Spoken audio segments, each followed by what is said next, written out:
Atenção! O programa Rasta News não é recomendado para menores de 16 anos. Contém linguagem obscena, palavras de baixo calão, piadas ruins e humor nordestino. Tire as crianças da sala.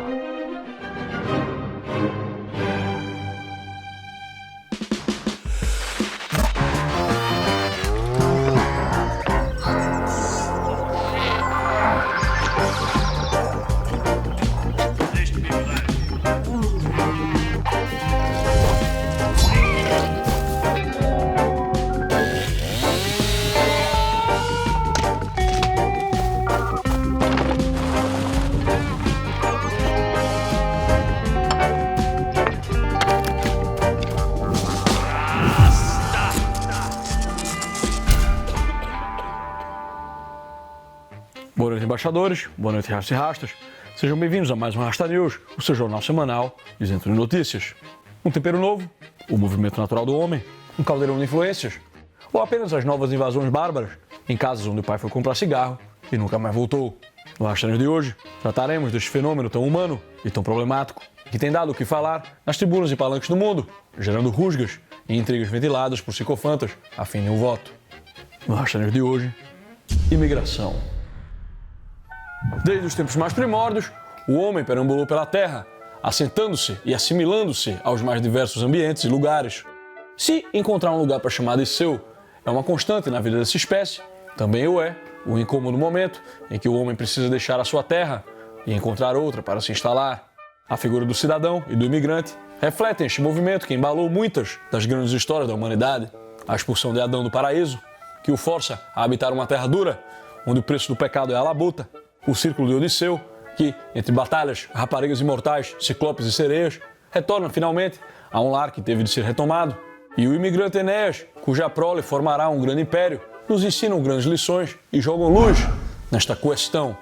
A lição de Adão é que, por mais que façamos deste mundo a nossa casa, a verdadeira morada de nosso espírito não é bem aqui, pois, como diz o Rochedo de Hipona, fomos criados para ele e nossos corações jamais encontrarão a paz enquanto nele não repousar.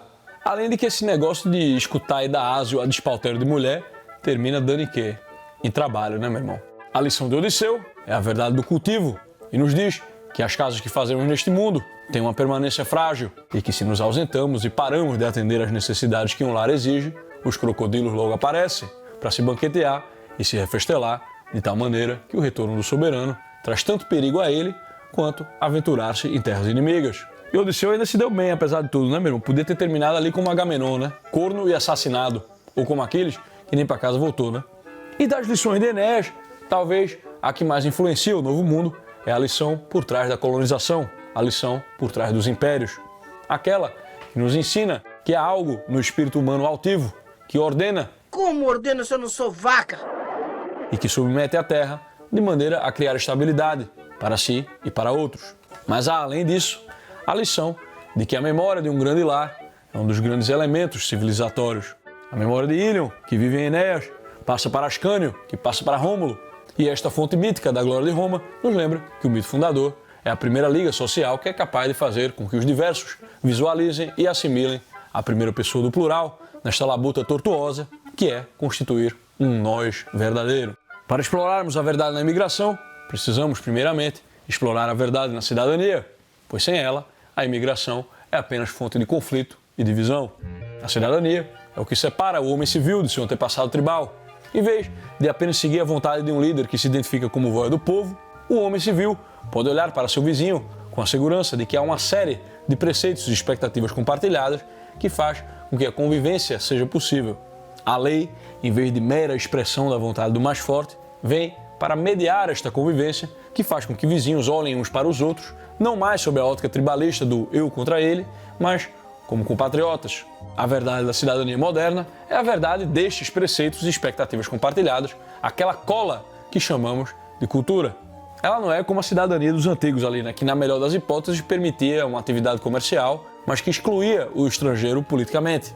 Mas tampouco é um free-for-all ao som de Imagine, né, meu irmão? A verdade da cidadania como conhecemos é também a verdade do Estado Nacional.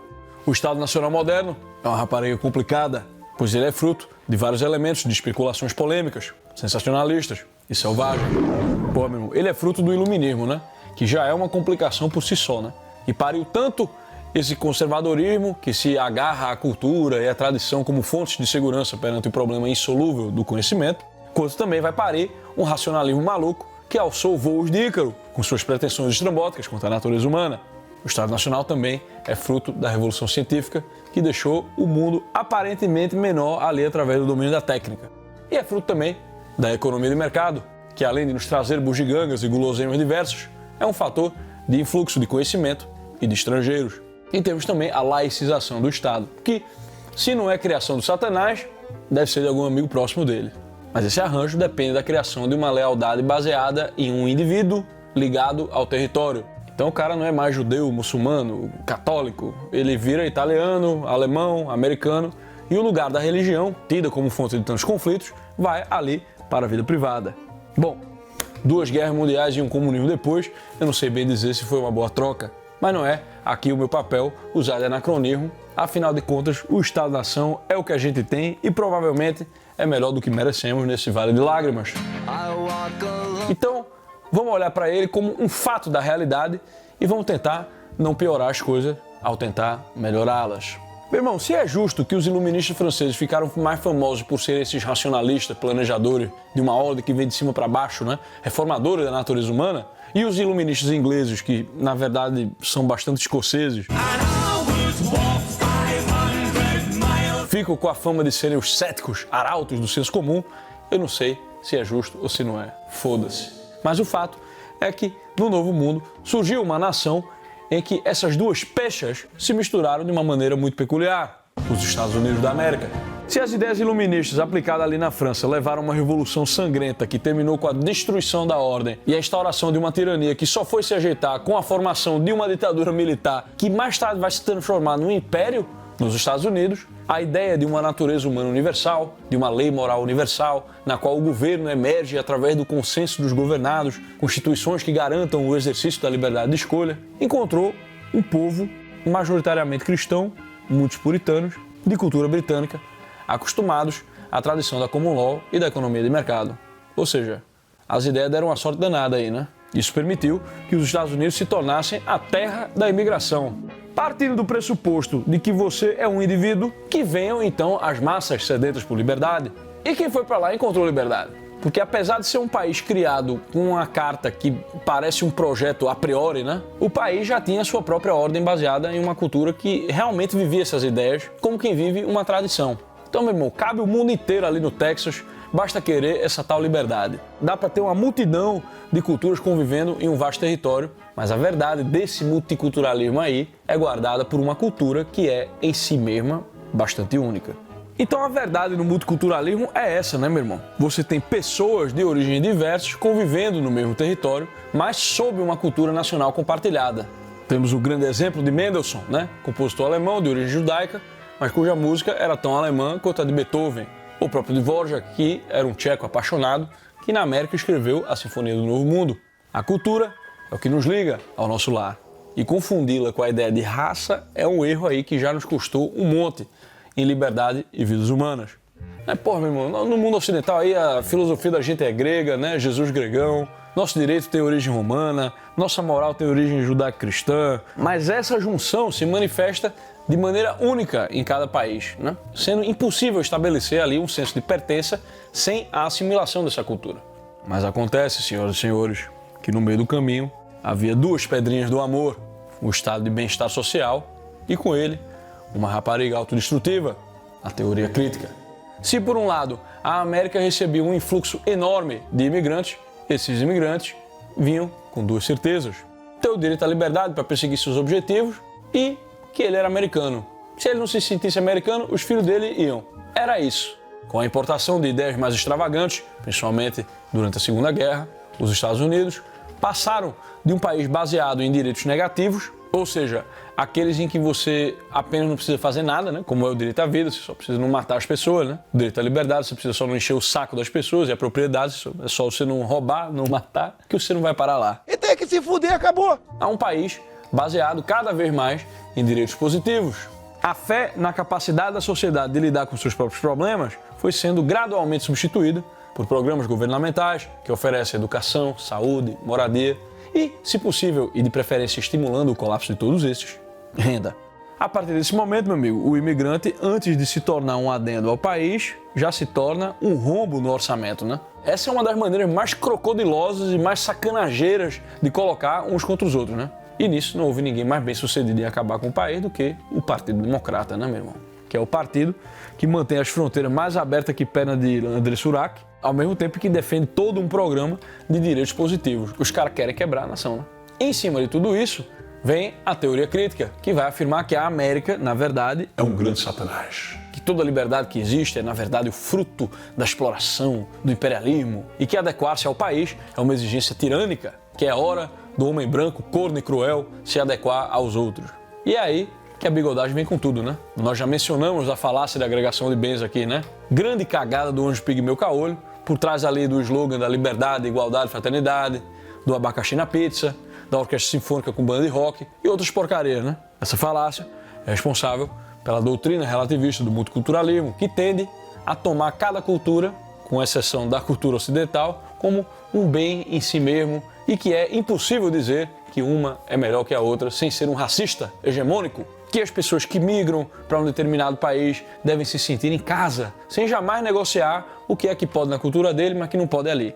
Hoje em dia, né, meu irmão, já tem gente se integrando aos Estados Unidos pelo simples sentimento anti-americano, né? É um negócio maluco, porra. Eu conheço gente que veio da Venezuela pra cá e vota no Biden, porque é incapaz de perceber as mesmas ideias de merda que levam um país como o dele a um par de euro que tá agora, porque ele tá disposto a acreditar na mesma merda desde que saia da boca de uma loirinha, né? O sistema educacional americano e a cultura pop, tudo que eles fazem é cagar na cabeça do país, ao invés de afirmar aquilo que fez o país prosperar a tal ponto, né? Irmão, o cúmulo que eu já vi foi um baterista cubano que tocou comigo no Stone Giant, né? O cara tocou por uns 2 meses com a gente. O maluco conseguiu chegar nos Estados Unidos porque ele tocava com o Buena Vista Social Club, né? E aí, quando ele colocou o pé aqui, ele pediu asilo e os Estados Unidos garantem asilo pros cubanos, né? Ele tinha lá o green card dele, ia se tornar cidadão e o bicho odiava Fidel Castro com todas as forças dele. Mas quem era o político americano que ele admirava? Bernie Sanders. Essa galera toma no furico hoje e amanhã toma no furico de novo, né, meu irmão? Ele não sabe o que ele fez. Isso sem contar a quantidade de brasileiro que vem para Nova York fugindo da falta de esperança que há no Bostil e chega aqui e transfere o título para fazer o L, né? Ó, irmão, já tem um bom tempo que os Estados Unidos virou uma briguinha de família, né? Em que a filhinha branquela cospe na cara do pai que lhe deu tudo pelo crime de ter lhe dado tudo. Aí chega certos imigrantes e ele é tipo o filho adotivo malandro, né? Que se junta ao coro da branquela cretina na esperança de comê-la. É o imigado demais. Pelo menos, porra, eu não voto desde 2010. E no dia que eu me naturalizar nessa porra aqui, eu pretendo continuar exercendo o direito americano que mais me interessa, o de não ser obrigado a votar. O resultado dessa suruba de pais mortos termina sendo a alienação do imigrante e a dissolução do tecido social. E tem caso, meu amigo, que não tem doutor que dá jeito, né? Por mais pra frentex que o cidadão seja, como é que você vai dizer pra alguém que acredita que a lei de Sharia tem que ser a lei da terra, que ele tem que conviver com a feminista no mesmo bairro, sem que ele tenha que pôr restrições no que manda a cultura dele? O resultado a gente já viu, né, meu amigo? Boston ali, ó, cidade pra frentex, o currículo das escolas é guiado pelo quê? Pela Bíblia Sagrada do multiculturalismo, né? Ela pariu ali no seio do seu sistema educacional 2 meninos que, impossibilitados de se assimilarem como americanos, de se sentirem americanos, foram lá e o quê? Explodiram os infiéis que eles enxergavam como vizinhos na maratona. Eu também me lembro de uma vez, né, velho, que eu tava ali no Washington Square Park, no dia que os judeus festejam a criação do Estado de Israel, né? E aí tava lá todo mundo usufruindo da primeira emenda da Constituição americana, né? Tinha os judeus pró-Israel, tinha os racídicos ali que não simpatizam com o Estado de Israel, aí tinha um palestino e tinha uma feminista chamando os judeus de nazistas, né? E os dois estavam juntos. Aí eu cheguei ali e perguntei pra ele se a lei de Sharia, na visão dele, deveria ser a base da lei de sua nação. E ele concordou, ele disse sim. E a feminista continuou ali do lado dele, né? Sem entender. Mas quem sou eu pra julgar, né, meu irmão? Pra mim, toda mulher tem o direito inalienável de pedir pra tomar no c... Eu só peço que não leve o meu junto. Porque aí, entramos na bigodagem. E falando em bigodagem, é hora do nosso Troféu Bigodagem. E o nosso Troféu Bigodagem de hoje vai para ninguém menos que Pierre Trudeau. É isso mesmo, senhoras e senhores. Se o Justin Trudeau é filho do Fidel Castro, eu não sei. Mas, se aceitamos a máxima pai é quem cria, podemos dizer que Pierre Trudeau é o papai não apenas de Justin Trudeau, mas de toda a porcaria que esse tirano canadense defende.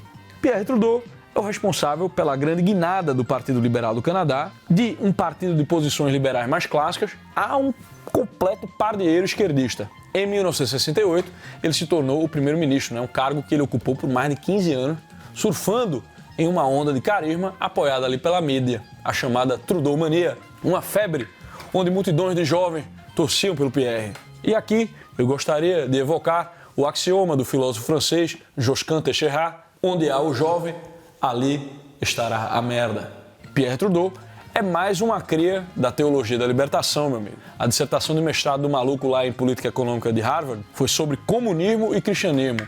Olha, meu irmão, na escala da canalice humana existe o bandido, existe o cavalo do bandido, existe o cocô do cavalo do bandido, existe o Michael Bell de Red Dead Redemption 2 e existe o católico bonitinho, mas filho da puta. Esse aí, meu amigo, tem vaga garantida no condomínio Malebouge. O maluco tem todas as credenciais para ser o tipo de ocidental palmolão Imagine, né? Não lutou a Segunda Guerra, apesar de ter idade, né? Foi aquele tipinho pacifista. Aí só depois que ele estudou em Harvard, ele se arrependeu de não ter ido para a guerra por ter perdido um grande evento. Depois o maluco foi morar na França, onde ele terminou de ser persuadido pelo keynesianismo econômico e, por fim, como todo jovem riquinho com consciência social, foi brincar de pobre, viajando o mundo como mochileiro e voltou para o Canadá cheio daquelas crenças de que nós somos todos um. Pierre é responsável por inúmeras bigodagens do Canadá, né? Como a nacionalização do petróleo, a flexibilização do acesso ao divórcio, o controle do porte de armas, a satânica legalização do aborto e a proximidade com o bloco comunista, né? União Soviética, China e principalmente Fidel Castro, a quem ele apresentou a esposa, que dizem as más línguas, que não sabia que era casada. Fui eu que coloquei os chifres. Mas a bigodagem pela qual ele leva o prêmio aqui é justamente por ter sido o grande pai da ideologia do multiculturalismo no Canadá. Meu irmão, desde Pierre Trudeau é ministro de multiculturalismo, é secretário de multiculturalismo. Ô, meu irmão, se você não ficar criando um departamento para cada merda que surge na sua cabeça, é capaz que você descubra que se as pessoas se mudam para um país e moram próximo, se você não regulamentar, todo mundo transa. E se não abortar, você tem aí uma fecundidade boa para suprir a desgraceira que é o sistema de bem-estar social que tem aí nessa merda, né? Mas o que o multiculturalismo fez na prática foi dividir e segregar a população, né? E ainda assim, sendo um país bastante atraente para imigrantes, o fluxo que tem para o Canadá não é o suficiente para dar conta de repor a população. Ao mesmo passo que esse fluxo cria outros problemas como a crise imobiliária dos aluguéis. Não é suficiente para salvar o rombo previdenciário, mas é suficiente para criar crise imobiliária, né? Que é o problema dos aluguéis que o Canadá está enfrentando agora, né? Esse multiculturalismo transformou o Canadá em um protetorado de tribos com uma cultura woke tirânica imposta por essa microquimera de Castro e Pierre, que é o filho dele, o Justin Trudeau, né? E é por essas e outras que Pierre Trudeau merece o nosso troféu bigodagem. Rasta, é mais fácil o macaco mudar de árvore ou mudar a árvore do lugar? É mais fácil não ser macaco, né? Rasta, dá tempo de levar o Biden para fazer um empréstimo na Caixa? Pô, meu irmão, ele tá fazendo 1 trilhão de dívida com o nosso furico a cada 100 dias, meu amigo. Quem é que precisa da Caixa? Rasta, tem jeito para a seleção brasileira? Pô, foi triste, né, irmão? Mas a gente também tava sem o adulto Ney. A solução é Renato, o homem mais bonito deste mundo, como técnico, e o menino Ney, adulto Ney. Um beijo, Ney.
Na Brasil Paralelo, optamos por um caminho arriscado. Pô, mas tu tá fazendo isso aí, fica difícil de vender. Nunca foi sobre vender. Decidimos que por apenas R$19 mensais, você pode desfrutar dos nossos documentários originais. Mas o mais importante, apoia o trabalho da Brasil Paralelo. R$19 não paga muitas coisas hoje em dia. Mal compra um salgado e um refrigerante, e é possível que esse valor já tenha sido gasto por você hoje sem nem perceber. Essa decisão foi tomada com base na nossa crença de que uma grande quantidade de pessoas se uniria a nós nesse propósito.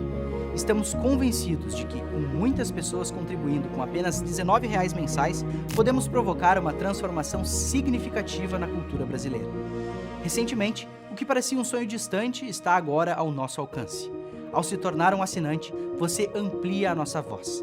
Para demonstrar nossa total transparência e confiança no valor do nosso conteúdo, oferecemos a você um período de 7 dias para reconsiderar a sua decisão, por qualquer motivo que seja.